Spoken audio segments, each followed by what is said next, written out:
joining us. It's the day after Labor Day. We were on it a bit yesterday and had quite a few people call in and reflect on the day. We'll continue today. In fact, before I come back and introduce my guest, no, maybe I should do it. I can't hold myself. Let me just say we have Comrade Nelson Ekujimi in the house. He's a human rights activist. He's also no, I just leave the musical aspect alone for a while. That is for another day. Fine morning to you, comrade. Good morning. Thank you very much for coming on. We also hope to be linking up with Comrade Fumi Sesi, Chairman, NLC Lagos State Chapter. But before all of that, Labour has always been Oliver Twist. It doesn't matter how good it is or otherwise, Labour will be asking for more rights for workers. And indeed, it wasn't different this year because I guess the theme is that workers need salary increments too. Here's the package. My struggle, freedom come. Workers' rights and socio-economic justice is the thrust of this year's International Day of Workers in Nigeria. Workers say their welfare is central to the achievements of socio-economic justice as one of the key indices for national and global sustainability. From Anambra State Governor, for organized labor, it is time for government to take deliberate actions to expand and strengthen the nation's social security network. Top on their demands is upward review of workers' salary. Organized labor also seeks the review of retirement age from 60 to 65 years, as well as the signing into law of the National Research and Innovation Council Bill. Nigerians and Nigerian workers need evidence of the commitment of the Nigerian leaders to ensuring their safety, their security, their progress, and eventually their liberty. It is only the proof of this that can reconnect the masses and workers with the government. We call on federal governments to consider the incorporation of transition fuels such as CNG as an addition to currently available energy in Nigeria. The use of compressed natural gas, which is a lot cheaper, can also be long-term alternative to petrol. For the outgoing president, the last 8 years of his administration have been eventful as it placed priority on the welfare of the workers. I encourage the incoming administration to continue to respect workers' rights, imbued with socio-economic development and driven by the 4 pillars of decent work agenda. A time for the Nigerian workers to celebrate, look at the achievements in the last 1 year, as well as the challenges that have bedeviled the Nigerian workforce. As some boost, Joke Adisa, TVC News, Abuja. Okay, our thanks to Joke Adisa. That was yesterday at Eagle Square. You remember we took a bit of that. We had to leave them at the speeches stage. But now in the fullness of a time, and we can have a report of what exactly the day was all about. It's like Labour does these events. Happy will be the day when it varies from what has gone in the past 4, 5, 6 years.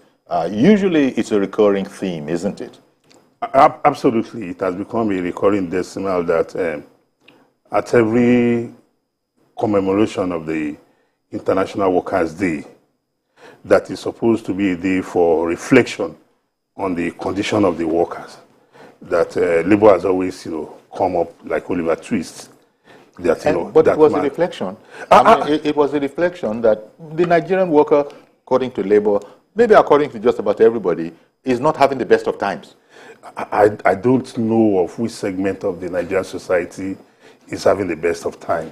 Even in the families, we are not having the best of time. Globally, we are not having the best of time. Even if you are in the political space, you recognize that the demands, that you meet with you on a daily basis are one, that could traumatize you and make you go into depression.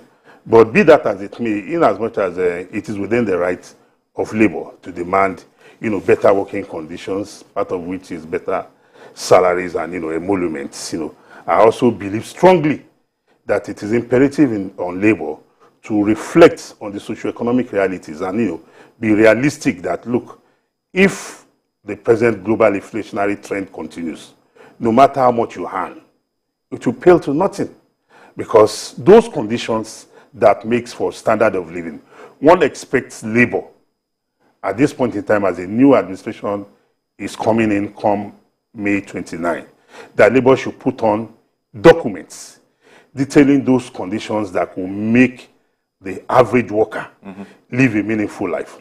I'm talking in terms of health, I'm talking in terms of infrastructure, I'm talking in terms of I'm talking in terms of education, I'm talking in terms of security, because we have seen that all these factors in a way have limited the environment for labor, such that as of today, we are asking ourselves, one of the cardinal motto of labor is creating wealth. And how do you create wealth when the business economic space is thinning out? It's constricted. It's constricting, you know? Yeah. So I think that should worry any rational mind.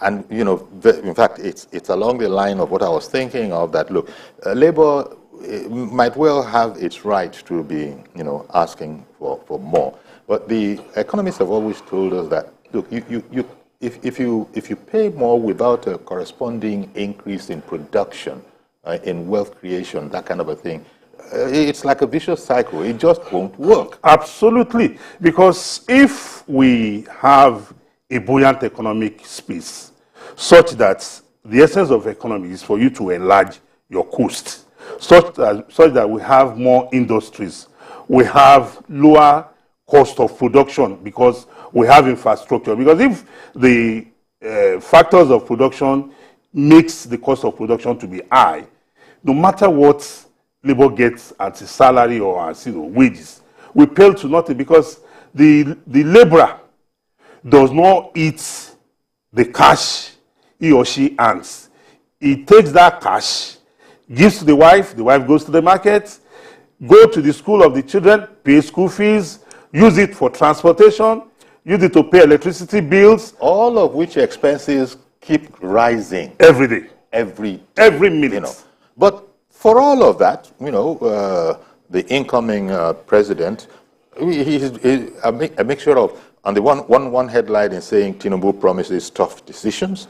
And by the way, that same paper I'm looking at is The Punch this morning.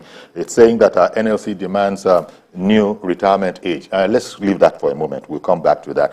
But Tinubu promises tough decisions. Pay rise coming for health. It's one of the sectors you mentioned. Pay rise coming for health workers, lecturers, and others. You know, initially when this whole pay rise was announced, it seemed as if, for instance, some health workers, you know, bemoaned the fact that, why are they cutting us out? Why aren't we in there? Quite frankly, you never really know. The same thing, this particular event that happened yesterday at Eagle Square, there was a time when the permission that had been granted was withdrawn. But then yesterday, it had been reinstated. You know, so you just don't know where we are. But at least maybe it can be cheering to Labour that the incoming president, that's the president-elect, has said that there will be a pay rise for workers. There will be, in short, there will be a betterment of the condition. But I have to remember that it's been said, I think it was the former emir of Kano, who said that he doesn't admire the next president. Absolutely. He doesn't he doesn't just envy him his job. This is not, you know, if not that the incoming president, you know, has proved his mettle and has shown the capacity and the capability that he wants to take on this job. I can tell you for free, a lot of us in our private discussions, in our public discussions, we are like, you know, we think it's an overwhelming task. It's an overwhelming task that, how can somebody aspire to lead Nigeria at this critical time where the resources of the state is almost at zero level, where all sorts of social ills are rearing their ugly heads, you know, and, you know, you wonder that how do we get out of this? But, you know, knowing the capacity of the incoming president, you know, who will be assuming the reins of power come May 29, one is not in doubt that he knows, you know, his onions. He knows what political, you know, bias and face the reality that this thing, is it in our best interest in the long run, or is it one that we should play politics with? And I don't think the point at which we are today is one in which we should toy with the economic livelihoods of our people because of politics. Well, you're calling there, even if it is not expressly stated, you're calling on a sense of discipline. Absolutely. You're calling for a sense of deferred enjoyment for now, while the right things are done, which might be tough. Let me see if I can connect with Comrade Fumi Sesi, chair of NLC Lagos State Chapter. She actually is supposed to be joining us, but I think she's hooked in traffic. But being a woman of timber and caliber, even as she is on her way, she has offered that, look, maybe I could join you guys by Zoom, pending when I get to my destination, so I'm not absent all through. Comrade Fumi Sesi, can you hear us? Yes, please. Good morning, Mr. Yori Folarin. Good morning, ma'am. Madam Comrade, fine morning to you. Thank you, sir. Okay. And happy Workers' Day to all workers in Lagos, in Nigeria. Indeed. Well, the workers are asking for more, and we were just saying in studio that it's understandable that they are working for more, they're asking for more, but in an environment where production is what it is, if if the business environment is constricted as it is so that people can't grow the economy, and then asking for more, how is that going to work, comrade?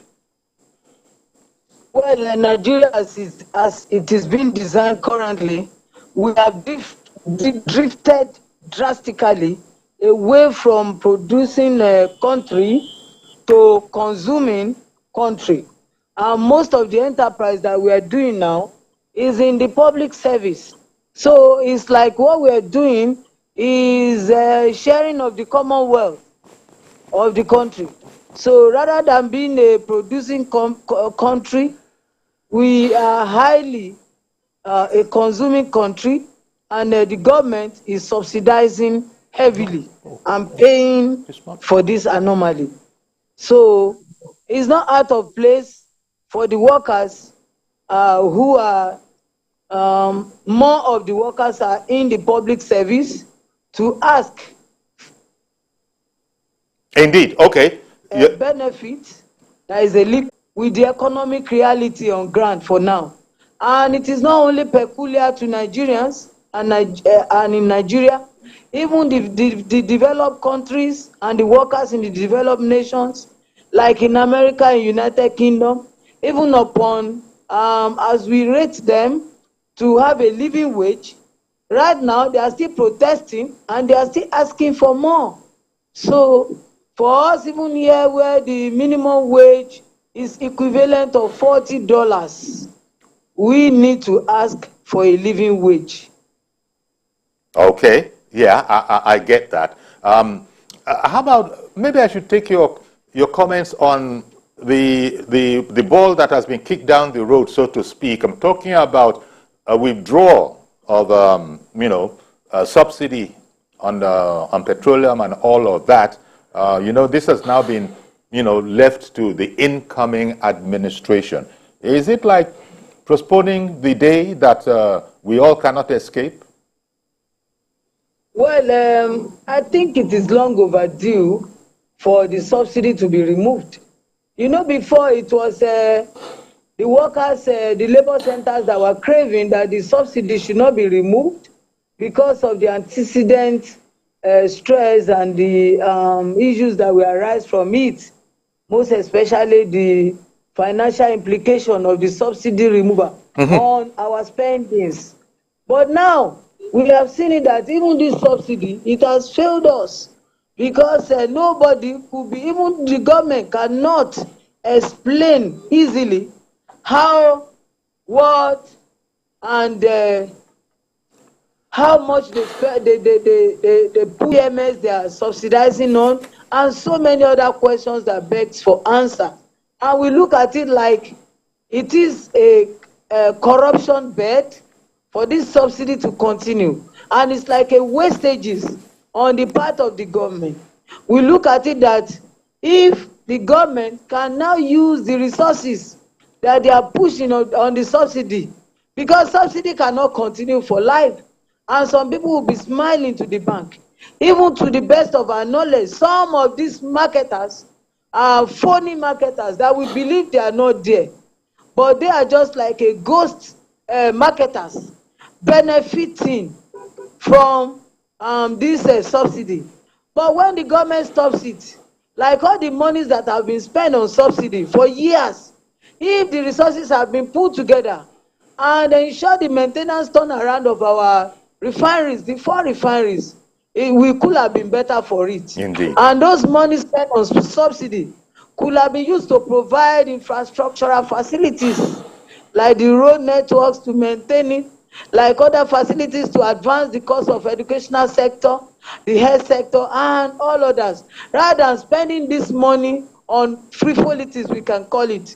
And also, it berates the status of this country as one of the highest producing nation in crude, and yet we remain the only country where we still push outside to refine it and bring it back in a high currency, that is in dollar rate. You know, to us in labor, we need a total shift from this. We don't want people to still corruptly enrich themselves. We don't need people to not to be sincere with the project Nigeria. So if it is for the good cause, Indeed. Okay then. challenges, Okay. even with the new administration. Okay. But before the new administration will take some certain decisions, let's see the reasons why some certain things need to be done, you know. So by carrying us along, all of us will be in it together. But for like another that says, don't shave one set behind his back. So the workers need to know the kind of challenges ahead, the policies of the incoming administration, so that they can also buy into it once they know about it. All right then. Okay, comrade. And you know, comrade. By the way, I don't know if I mentioned it, comrade Sesi. Comrade Nelson Ekujimi, a human rights activist, is in studio. In case you're not able to see us, hope we can see you. You know, in addition to hearing your voice very shortly, as soon as you get to your destination. You know, along the lines of what she was talking about and all those needs, I guess you can't really but, you know, share labor's perhaps excitement. There's trepidation, but there also no doubt will be excitement. Renewed hope is what the incoming president has, you know, run on, you know, renewed hope. Things have been quite challenging, and they continue to be so. In fact, the Edo State Governor Obaseki was saying salary payment will be difficult from June. According to him, he was addressing, you know, his citizens. So you see, there are all of these challenges, and you were the incoming president, the president-elect, being a man of vast experience, and he's aware of what's going on. He's also aware of the expectations, which are very, very, very high. I hope not too high, because we might have a situation where people are so excited, they think that this incoming administration is going to sort all our problems out in the blink of an eye, which is not going to be the case. It just doesn't work like that. Well, the truth of the matter is that as we speak, we cannot not run away from the fact that the present administration, the outgoing administration, must be given, you know, a pat on the back. Why do I say this? This is an administration that, when it came into office, the revenue, the Ministry of the Economy, you know, was at its lowest end, and even with that, the government inherited a lot of debts, such that even states... Thank you for bringing that into focus, because I was going to go to the debt that the government has inherited and has also initiated its own. And you recognize that the federal government was able to, you know, bail out states that were almost going insolvent, you know, that couldn't fulfill their financial obligations to their workers. You know, but be that as it may, it is expected that the incoming president-elect and his team, with the experience, with his capability that he exhibited while in the private sector, which he transmitted, to office when he became the civilian governor of Lagos State for 8 years with what he did. Don't also forget that Asiwaju Bola Ahmed Tinubu, was a governor who was able to sustain a state without federal allocation for almost 2 years. That's right. And even as at that, he also went ahead, to create more jobs with the creation of, additional 37 local government. That is creating jobs in the public sector. So there's much to be expected, and there's much in evidence also that he can probably draw from. But let me quickly bring in Mazi Okorafor, who has come on the line, so we don't keep him waiting for too long. Good morning to you, Mazi. Good morning, sir. Good morning, I guess. Good morning. Sir, honestly speaking, thank God that yesterday was Workers' Day. Now, you see, Nigerian workers are suffering a lot. No training to meet up the digital era. You ask yourself how many government establishments have been training their workers. Promotion is not there. Somebody will stay on a position just for one start, for good 5, 6, 7, 8, 9, 10. For what? At least as a civil servant, after 3 years, or not only civil, participate anywhere, you are due for promotion. But it doesn't happen. So there is need for government to make sure that all these things happen so that you stop this issue of people, not a question of Japa or not Japa, or people abandoning government work and looking for private sector and just retiring before they are due. Transportation is very, very important. Now you are paying somebody 30,000 naira. If so, I pay 18,000. At least 70% of states are paying 18,000. Just very few percent, just 25 are just paying 30,000. Now, if you are paying somebody, and the person is spending 20, maybe you are paying that, he's spending 15,000 naira transportation. How much is left? So there is need for government to make transportation available. Now, I ask myself, in those days, 70s and 80s and 90s, there were government buses, staff bus, that used to carry people. What is happening now? Is it that the manufacturers are not producing, or there is no money to go there, or they don't have drivers to handle such systems, which is very, very important. Government has to look at the incoming government. I know incoming government, they are not going to perform miracle. Anybody open for miracle by this, it's not because miracle follows stage by stage. Stage 1 to Z. Now, the pension and gratuity is something that government should look into. Honestly speaking, in Abia State, workers have not been paid for 21 or 18 or 17 months. Salary, not to talk about pension. My elder brother has not been paid. The wife, not my elder sister, the same thing. So of them, 20 months, 30 months, 18 months. Now you start asking yourself, all this money they rush to collect from Abuja, what are they doing with it? To go and acquire wealth and be preparing houses and property for their children, yet unborn. Well, they're supposed to call a lot of nemesis. Continue acquiring. At the end of the day, that way they are going to see God. And the last thing I said, please, anybody that is above 70, 60, you are due to retire. Don't go and falsify your age as a bobo or baby shishi, so that you stay in the office. Doing that now, you are blocking roads for young graduates to come to the office. That's honestly speaking. Honestly, it's not. I see that pattern between BSc and HND. It's still hanging. Okay. All right then. Old men, leave the office. Old men, old mama, leave the office. You see, if you like to paint your face with the old makeup in the market, you are just waiting, you are old. Thank you very much. Thank you very much, Mazi, for calling in. You see, there's